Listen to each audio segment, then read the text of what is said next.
Balik lagi di podcast kadang-kadang bersama gue Oco.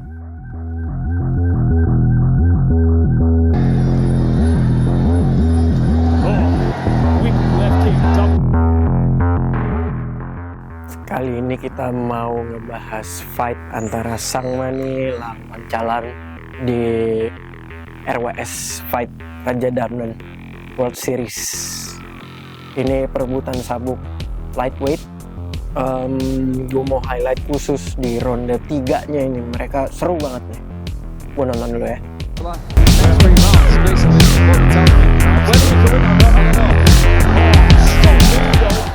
Oke, untuk lebih simpelnya di ronde 3 ini si Calan lebih ngepres karena di ronde 1 dan ronde 2 Sang Mani udah kumpulin poin unggul tipis.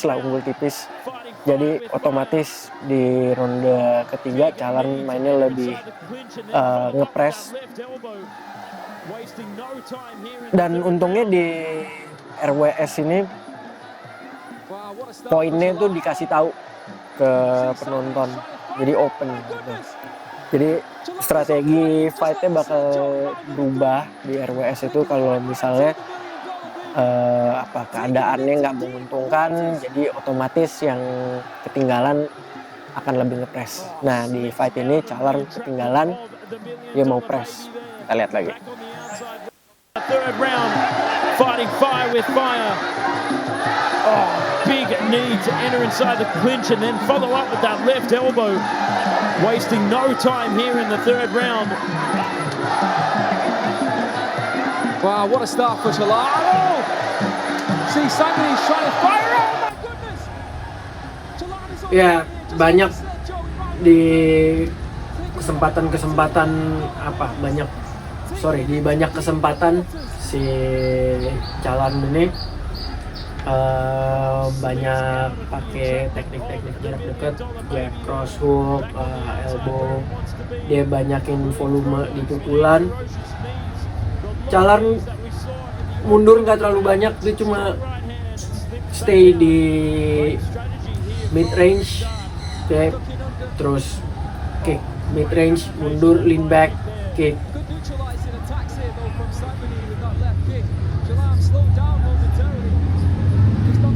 Ini jelas sih kalau misalnya fightnya kejadiannya di One Championship dengan gloves kecil gitu, salah dikit knockout. Cuma nih untung si Sang Mani pakai gloves boxing gloves klasik. Jadi ada 1-2 pukulan masuk ke muka masih aman, masih bisa ditelan lah.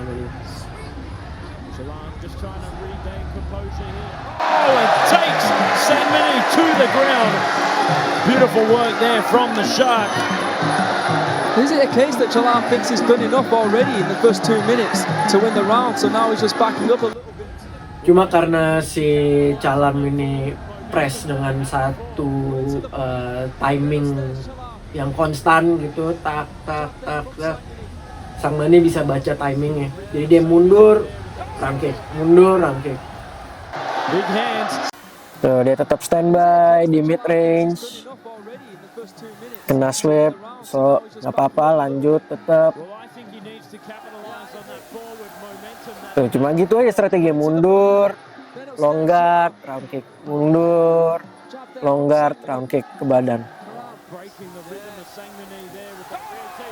Cuma karena si Calan ini press dengan satu timing yang konstan gitu, tak. Sang Mani bisa baca timingnya. Jadi dia mundur, round kick. Calan berusaha ganti stance, ngerubah timingnya, masih tetap kebaca sama Sang Mani. Sempet uppercut masuk, balik kayak yang tadi gue bilang. Untung ini pakai gloves gede. Kalau pakai gloves kecil One Championship udah hilang masih Sang Mani.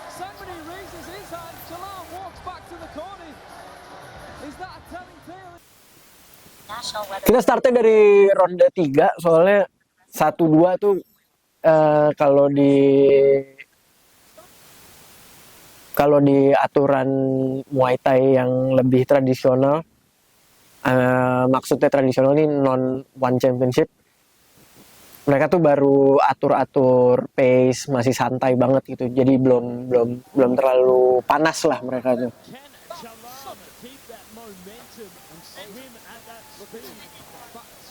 Ronde 4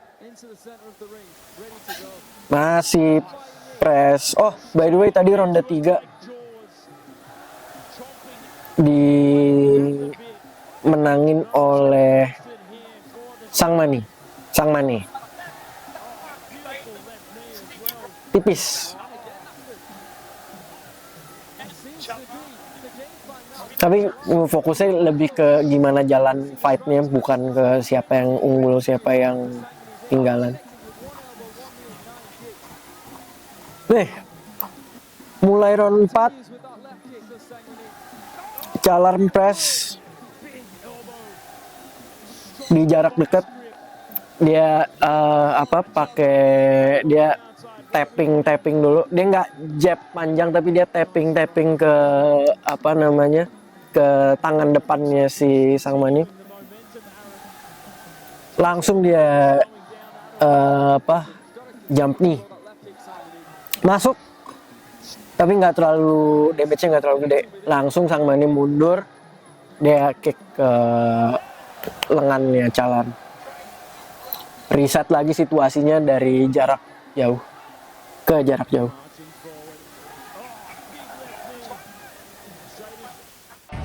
Ya, ronde 1 3 judges unggul, ralat. 3 judges di ronde 3 ngasih poin untuk Calarn 10-9. Karena emang mainnya lebih aktif dan banyak juga tendangannya si Sang Mani yang nggak masuk. Satu-satunya cara Sang Mani di ronde 3 cari poin tuh kan cuma pakai tendangan tuh. Setelah kita lihat tadi banyak yang diblok sama Calarn. Walaupun Calarn juga nggak banyak teknik tendangan, tapi dia banyak masuk di pukulan sama elbow.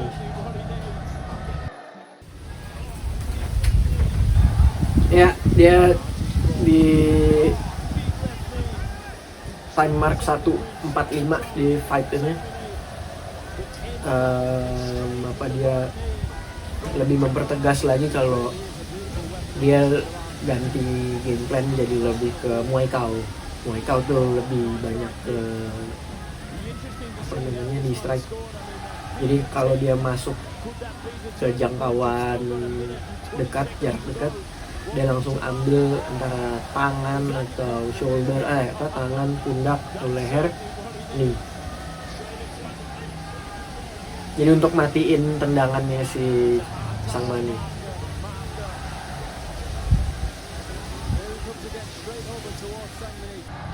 Bisa kita lihat si Calarn ini nggak pakem dia di orthodox. Ketika si Calarn udah yakin untuk masuk nih, dia akan ganti stance-nya. Dia ganti stance-nya langsung step in, kaki kanannya langsung di depan. Dengan kayak gitu timingnya akan berubah. Jadi Sang Mani lebih susah untuk baca timingnya.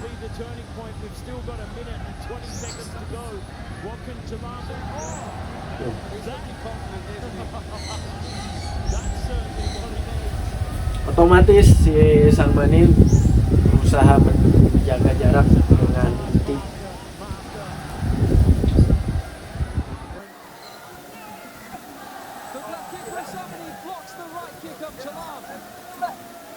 Ya, sisa waktu ronde 4 di 20 detik terakhir kayak ngabisin waktu aja, nggak ada yang berarti. Cuma dengan pengamatan gue sih ronde 4 bagus banget ya Calarn. Dia bisa ngebaca gimana Sang Mani defense, jadi dia ganti cara dia ngepres si Sang Mani.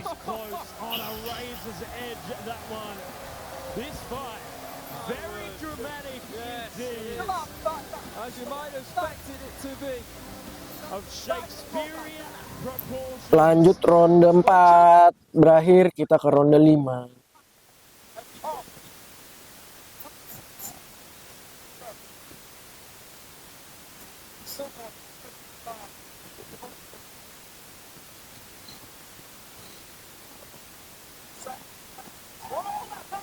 Entah kenapa tapi ya mungkin gue juga nggak terlalu ini kali ya, nggak terlalu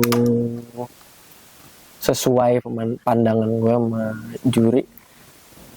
2 juri ngasih kemenangan buat Sang Mani, 1 juri ngasih kemenangan buat Chalan di ronde 4 tadi.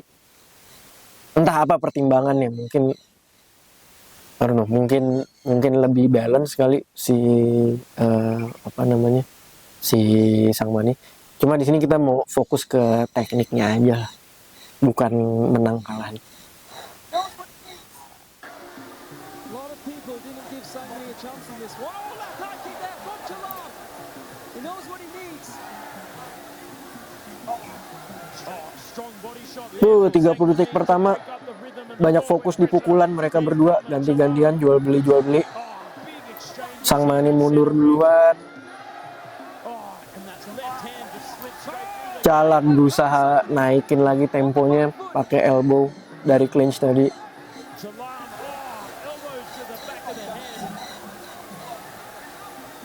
Even with a knockdown, it would still be a draw, wouldn't it? He needs 2 knockdowns. Press lagi. Pukul elbow. Straight away on the back foot. Effective left elbow there from Chalan. Once again trying to throw combinations together.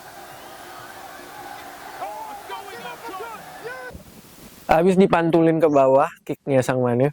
Chalan Hunting for it. pukul ke perut The bit. Sang Mani. Cover, Jaws. double cover. Sangmani on the back.